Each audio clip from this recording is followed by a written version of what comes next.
Milo Yiannopoulos is a senior staff editor for Breitbart News, a speaker, and has been named the ultimate troll by the Fusion Network.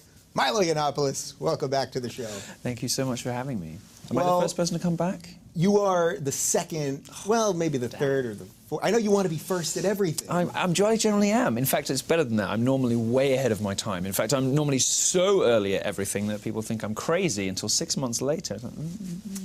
I used to have a guy that I wrote comedy with who used to always say, Dave, we're so ahead of the curve, we're behind it. So maybe that's where... Maybe that's me. Maybe that's where me. you are. That's why I'm so unpopular. I don't know. Yeah. No, we've had a couple repeat guests, but in a way, you're sort of the most important. Not that I have to inflate your ego because I know you like that, but a tremendous amount of stuff has happened since we had you on. So you were on, I think it was the middle of October. So we're 5 or 6 months away from that, right? Show's going great, by the way. Thank you. Love it. And a lot has happened in this space that we exist, this cultural libertarian space. So we got a lot to get to, but let's start with what's happening today. So this morning, there was this terror attack in Brussels at the airport and at a train station over there. It's still unfolding. So right now we're taping this. It's Tuesday afternoon here in Los Angeles, so some stuff obviously will change. Why don't you just give me your initial thoughts on what's going on? Well, this is sort of what liberalism has welcomed into Europe. This is the excuse-making that's been made for radical Islam, which has prevented us from fighting this problem by people who lie about the source of these people, the news stations who refuse to accept that these attacks have anything to do with Islam, the people who won't even use the word Muslim before it happens. This is preventing us from fixing the problem. This is preventing people from taking adequate security precautions, looking after themselves. Europe now, welcoming in millions of people from alien cultures, whilst the establishment refuses to accept that these people's belief systems are just dramatically incompatible with our own. And, the regular citizenry is being lied to and lied about constantly, all the time by the media on this stuff. We have a population that is not able to protect itself, that is not adequately informed about the risks, the dangers of radical Islam. And the problem in Europe is that this stuff is now happening everywhere. No one is safe. Anywhere in Europe. It's happened in Paris, it's happened in London, it's happened in Brussels. No one is safe from this stuff. And what do our politicians leap to the airways to say? I really want to make it clear this has nothing to do with Islam. Well, it does. Yeah. It does. And as a gay man, I'm terrified by the prospect of mass Muslim immigration into Europe. It's one of the reasons I spend so much time in America now. I don't want to be there anymore. Yeah, so let's back up a little bit. It's interesting that your initial response to that is to talk about our reaction to it rather than the ideology. Because nothing surprises me about this. You're not denying the ideology, you're obviously Nothing surprises me about this. Why are we surprised that Muslims are blowing things up? That's what they do. I don't care about that. It's horrific for the people who are on the receiving end of this terrorist stuff, but is anybody surprised that ISIS blew something up? No. Right. So I'm gonna save you a little of internet hate. You do make the distinction between the nominal Muslim person, the average person that's a Muslim that doesn't take their religion seriously. You don't need to do me that favor. No, I don't care too much for that distinction.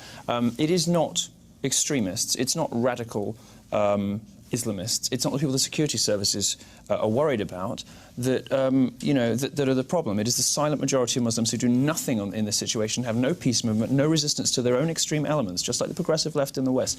And in 11 countries, you and I could be killed for who we are.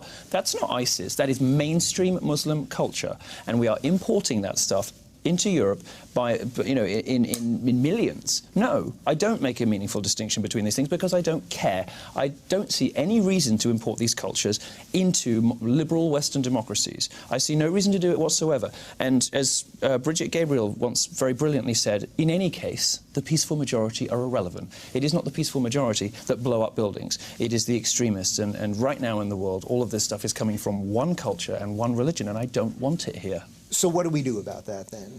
What do you actually do? We can't bomb these people into oblivion. It's an ideology. The radical part of this is an ideology, right? Yeah. So how do you beat an evil ideology.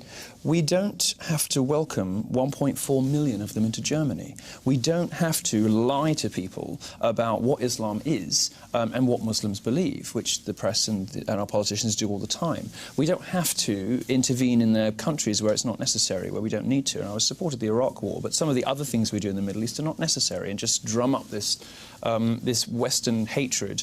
So you don't deny that some of what's going on has something to do with the West, right? No, I'm not saying we're responsible for it. You know, nobody is.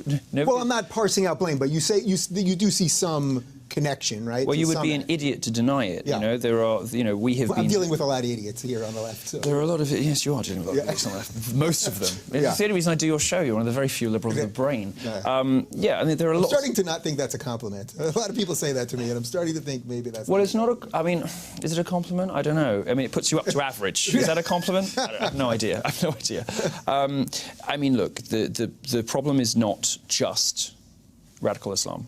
The problem is Islam. There are structural problems with this religion that mean it is incompatible with the modern, free, Western liberal democracy we live in, and particularly for you and I, it is, and for you and me, and it is also a problem for women. There are very serious problems with Islamic culture, not Islamist, you know, jihadist extremism. And of course, that plays itself out, and it played itself out in the streets of Brussels, and it plays itself out with far too much regularity.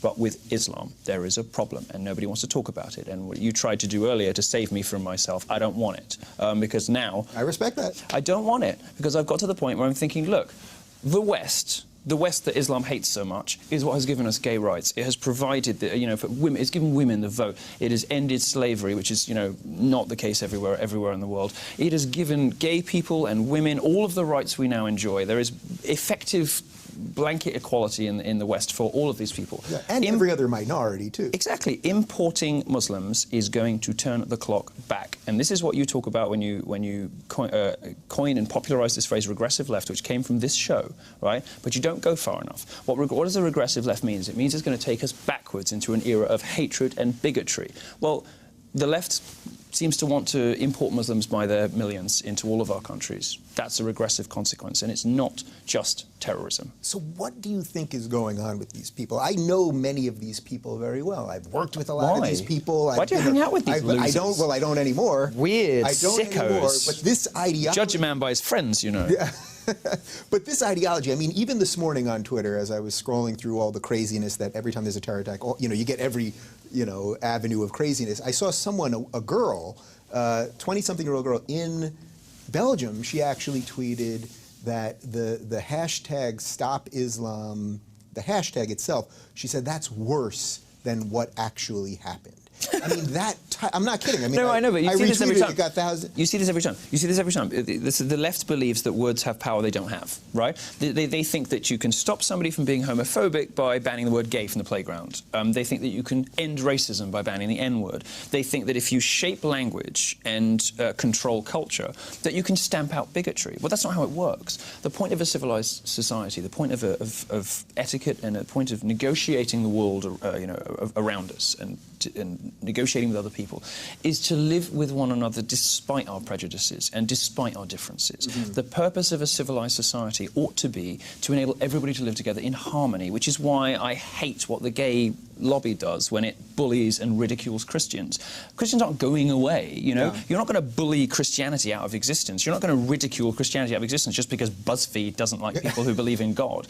No, right. The purpose of society is to get everybody to, you know, and we were doing a good job of that. You know, the West is doing a pretty good job of that right up until we started importing Muslims.